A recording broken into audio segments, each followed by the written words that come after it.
షర్మిలమ్మను నమ్ముకుంటే నట్టేటిపాలు కావడం ఖాయం అంటున్న తెలంగాణ చీఫ్ మాజీ స్పీకర్ రాఘవరెడ్డి పేర్కొన్నారు.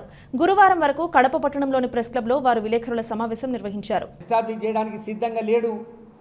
ఆంధ్రప్రదేశ్గా ప్రతిపక్ష నాయకునిగా ఉన్నా ఇక్కడనే నేను ఉండాలని చెప్పి అక్కడ పార్టీ పెట్టలేదు.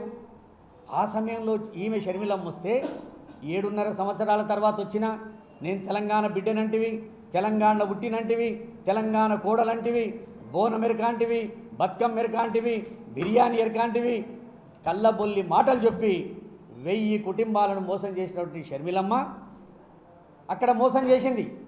24 గంటల ముందు కూడా తెలంగాణలో ఎన్నికలు జరుగుతుంటే 24 గంటల ముందు కూడా ఇంకా మనం నిలబడుతున్నాం, 119 నిలబడుతున్నాం, మీరు అప్లికేషన్లు పెట్టుండి మీకు నేను సీట్లు ఇస్తా అని మోసం చేసి అక్కడ మా తెలంగాణ ప్రజలను, తెలంగాణలో ఒక 1000 కుటుంబాలను నట్టేట ముంచి మేము అప్పుడు కూడా బాధపడలే.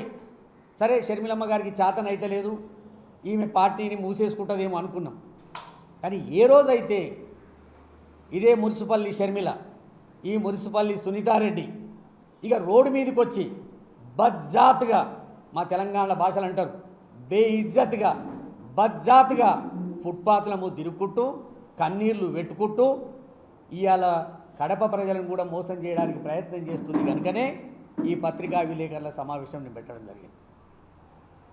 ఇవాళ నువ్వు మోసం చేసి రాజశేఖర రెడ్డి గారి కుటుంబాన్ని రోడ్డు మీదకి ఉందనీకే వైఎస్ అని పేరు పెట్టుకొని నువ్వు ప్రజల ముందుకు వస్తున్నావు చూడు, మాలాంటి వీరాభిమానులు నిన్ను వదిలిపెట్టరు, తస్మా జాగ్రత్త అని చెప్పడానికే మేము ఇవాళ తెలంగాణ నుంచి ఆంధ్రప్రదేశ్కి వచ్చి ఈ కడప ప్రజలను జాగృతి చేయడానికే మేము వచ్చినాం. అక్కడ ఉన్నప్పుడేమో ఆడబిడ్డ అంటివి, ఇక్కడొచ్చి ఈడబిడ్డ అంటివి, దానికో సామెతలు, రక్త సంబంధం ఉన్నటువంటి రక్షాబంధన్ కట్టవలసినటువంటి అన్నను నువ్వు రాక్షస రూపంలో ఆయనకు స్వప్నంలోకి వస్తున్నావంటే నువ్వెంత దుర్మార్గురాలో మాకు అర్థమవుతుంది. వివేకానంద రెడ్డి గారు ఇలా కొత్తగా గుర్తొచ్చినా నీకు, రాజారెడ్డి గారిని ఎవరు చంపారు? ఎవరి ప్రభుత్వంలో చంపారు?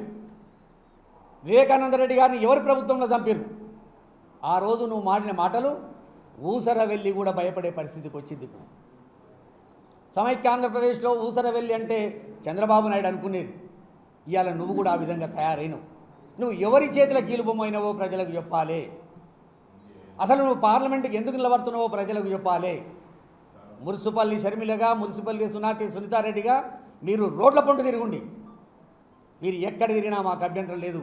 రాజశేఖర రెడ్డి గారి అభిమానులుగా రాజశేఖర రెడ్డి గారి పేరు చెప్పి బతుకుతున్నావు కనుకనే నిన్ను ప్రజలు ఇవాళ పబ్లిక్లో తిరగనిస్తారు.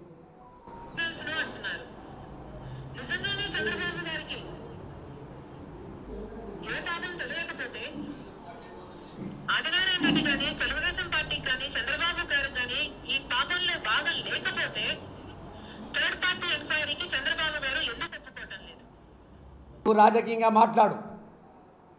ఈమె చివరి కోరికనంట, ఎవరి వివేకానంద రెడ్డి గారి చివరి కోరికనంట ఈమెని ఎంపీ చేయాలనంట. బిడ్డ 2019లో ప్రచారం చేసినావు కదా, అప్పటికే అవినాష్ రెడ్డి గారికి పార్లమెంటు సీట్ ఇచ్చారు కదా, ఇచ్చిన తర్వాత కూడా నువ్వు అన్ని జిల్లాలు తిరిగి ప్రచారం చేసినావు కదా. ఆ రోజు నువ్వు అడిగేది ఉంటివి, మా వివేకం బాబాయ్ ఆయన చివరి కోరిక నాకు పార్లమెంటు సీట్ ఇమ్మన్నాడు. నువ్వే కదా ఒక సాక్షి ఛానల్లో రామ్ గారికి ఏం చెప్పినావు? నేను రాజకీయాలకు రాను, మా అన్న రాజకీయాలు చూసుకుంటాడు, నేను బిజినెస్ చూసుకుంటా అనే మాట నువ్వే చెప్పినావు కదా. నేను నాలుకన తాటి మట్టన మేము అడగదలుచుకున్నాం. ఇక నిన్ను ఏ కోశాన కూడా వైఎస్ రాజశేఖర రెడ్డి గారి కూతురుగా తెలుగు ప్రజలు యాక్సెప్ట్ చేయడానికి సిద్ధంగా లేరు. నువ్వు మురిసిపల్లి షర్మిలవు, నువ్వు మున్సిపల్ బ్రదర్ అనిల్ కుమార్ భార్యవు. ఎంత దుర్మార్గమైన పరిస్థితి అంటే అసలు నీకు ఏం కావాలో చెప్పు. రాజ్యసభ మెంబర్ కావాలన్నా, ఆస్తులల్లో వాటా కావాలన్నా, నీకు ఒక అహంకారివి నువ్వు. నీకు ఆశ ఎక్కువ, ఆశయం లేదు, ఓర్వలేనితనం ఎక్కువ. నువ్వు రాజకీయాలకు పనికొస్తావా? తండ్రి పేరుకు తండ్రిని నిలబెట్టడానికి వచ్చినటువంటి జగన్మోహన్ రెడ్డి గారి మీద నువ్వు విషం కక్కుతావా? విషనాగు అవుతావా నువ్వు? ఇప్పటికే పడగలెత్తుకొని 3 పార్టీలు విషం కక్కడానికి వస్తుంటే వాళ్ళకు నువ్వు పాలు పోస్తావా? పోయి నువ్వు మురుసుపల్లి షర్మిలగా వాళ్ళ దగ్గర ఊడిగం చేయి, వాళ్ళ ఇంటి ముంగట పోయి జీతం ఉండు. వైఎస్ షర్మిల అనే పేరు పెట్టుకునే హక్కు నీకు లేదు. అదుపులో పెట్టుకో. ఎవరిని పడితే వాళ్ళు తిట్టకు. కేసీఆర్ని తిడితివి, మొగతనం లేదంటివి, నువ్వు మొగోని అంటివి, మా దగ్గర పోలీసు వాళ్ళని కొడుతివి, బోనమెరకాని బోనం ఎత్తుకోకపోతివి, బతుకమ్మెరకాని బతుకమ్మ ఎత్తుకోకపోతివి. ఇన్ని రకాల ఒక మనిషికి ఇన్ని ఉంటాయంటే ఉసరవెలికే ఉంటుంది. అటువంటి దుర్మార్గురాలు ఎవరి కడుపులో పుట్టొద్దు.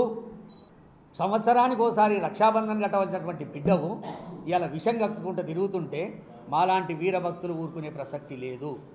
ఈమెకు 2024లో గుర్తొచ్చినది రాహుల్ గాంధీని ప్రధానమంత్రి చేయాలి. అవుతాడు ఆయన? కానకనయ్యే ఎల్లి గులావ్ అన్నట్టు ఆయన ప్రధానమంత్రి అవుతాడట. ఆంధ్రప్రదేశ్కు స్పెషల్ స్టేటస్ వస్తుందట. అమ్మ నువ్వు 10 ఏళ్ళు ఏడ వండుకున్నావు తల్లి? ఈ స్పెషల్ స్టేటస్ నీకు యాదికి రాలేదా?